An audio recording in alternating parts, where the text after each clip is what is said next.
অসম বিধানসভাৰ উপাধ্যক্ষ বিধায়ক নোমল মমিন ডাঙৰীয়া, আমাৰ স্বায়ত্তশাসিত পৰিষদৰ অধ্যক্ষ ৰাজু টিছু ডাঙৰীয়া, আমাৰ EM শ্ৰীমতী ৰীনা তেৰাংপী ডাঙৰীয়ানী, আমাৰ বিধায়ক দৰসিং ৰংহান ডাঙৰীয়া, সন্মানীয় বিধায়ক বিদ্যা সিং ইংলেণ্ড ডাঙৰীয়া, আৰু আজি আমাৰ মাজত থাকি আমাক সকলোকে আশীৰ্বাদ কৰা কাৰ্বি ৰজা লংসিং ৰংহান ডাঙৰীয়া, উপস্থিত ৰাইজ, আই মাতৃসকল আৰু যুৱক যুৱতী বন্ধু বান্ধৱীসকল, আজি আমি ইয়াতে বিভিন্ন আঁচনিৰ শুভাৰম্ভণি কৰিবলৈ সমবেত হৈছোঁ। কাৰ্বি আংলঙত যোৱা কেইবাটাও বছৰত অভূতপূৰ্ব বিকাশ হৈছে। কাৰ্বি পাহাৰ আজি উন্নয়নৰ এক নতুন দিগন্তলৈ গতি কৰিছে। আমাৰ মুখ্য কাৰ্যবাহী সদস্য তুলিৰাম ৰংহান ডাঙৰীয়াৰ নেতৃত্বত আজি কাৰ্বি আংলঙৰ চাৰিওফালে আমি বিকাশৰ এক নতুন দিগন্ত দেখা পাইছোঁ।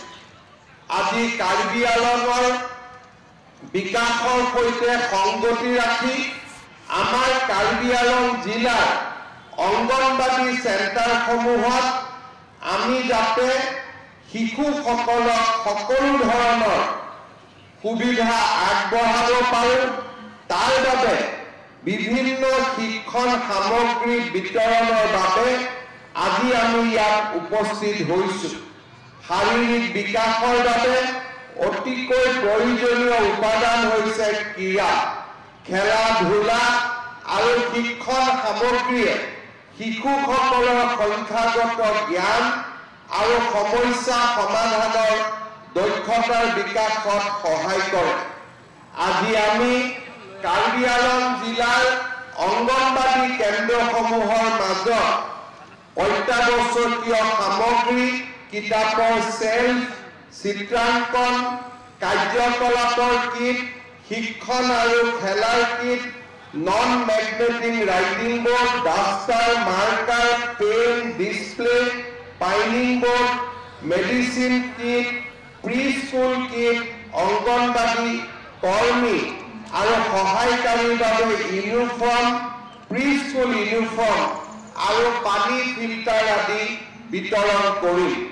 ইয়াৰ লগতে কাৰ্বি আংলং স্বায়ত্তশাসিত পৰিষদৰ অধীনত 3070টা অংগনবাদী কেন্দ্ৰলৈ 2025 চনৰ বাজেটৰ পৰাও আমি বিভিন্ন সহায় আগবঢ়াবৰ বাবে সিদ্ধান্ত গ্ৰহণ কৰিছোঁ। আজি আমাৰ ইয়াত কাৰ্বি আংলং জিলাৰ 3070টা অংগনবাদী কেন্দ্ৰৰ সহায়িকা আৰু আমাৰ কৰ্মী বাইদেউসকল উপস্থিত আছে।